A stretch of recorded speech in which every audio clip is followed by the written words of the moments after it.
Saudara, unjuk rasa menolak balap Formula E kembali dilakukan di depan gedung DPRD DKI Jakarta. Pengunjuk rasa meminta DPRD dan Gubernur DKI Anies Baswedan membatalkan Formula E.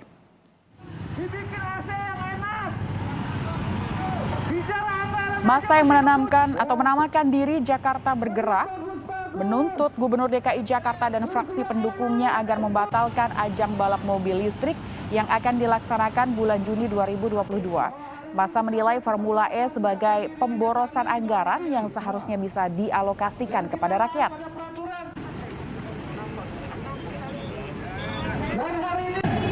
Kami mendesak anggota DPRD untuk melakukan interpelasi apapun yang terjadi. Karena sampai sekarang tidak ada penjelasan yang jelas dari gubernur. Dan kepentingan rakyat sepertinya diabaikan. Bahwa uang 1,1 triliun itu akan digunakan untuk Formula E. Rakyat butuh makan, bukan butuh balapan.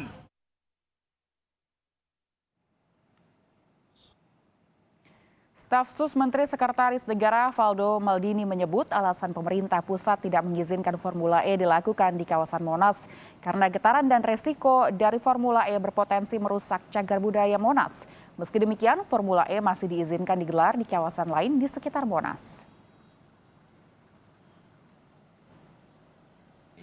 Mengingat getaran dan berbagai resiko yang berpotensi merusak cagar budaya Monas.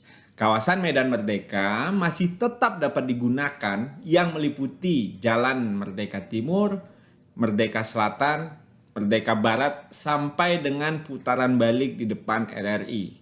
Itu tidak ada larangan.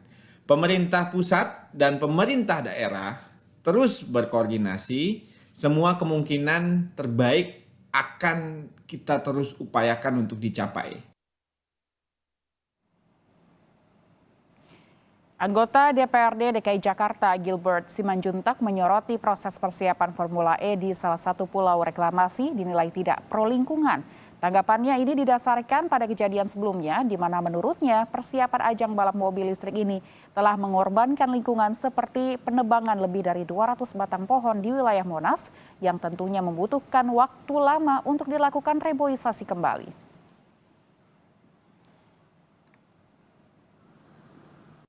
Kemudian ada opsi untuk memindahkan perhelatan ke salah satu pulau reklamasi yang kita tidak tahu di mana. Tetapi ini kemudian juga menimbulkan masalah kalau di Monas terjadi penggundulan hutan, masalah lingkungan. Pulau reklamasi juga menjadi salah satu masalah di dalam penelitian BRIN, di mana kemudian penurunan tanah atau potensinya cukup besar dan ini kemudian juga masalah yang harus diselesaikan begitu. Sehingga menimbulkan pertanyaan sebenarnya Formula E ini pro lingkungan atau tidak, dan kemudian Formula E ini buat siapa sebenarnya? Kalau dikatakan buat sektor pariwisata, kalau dipindahkan ke di luar Monas, lalu kemana yang kemudian menjadi sektor pariwisata untuk Formula E? Karena 560 miliar sudah keluar, lalu apa yang kembali kepada rakyat? Ini harus diperjelas apakah ini kemudian masalah gengsi karena sudah terlanjur atau kemudian untuk kepentingan rakyat.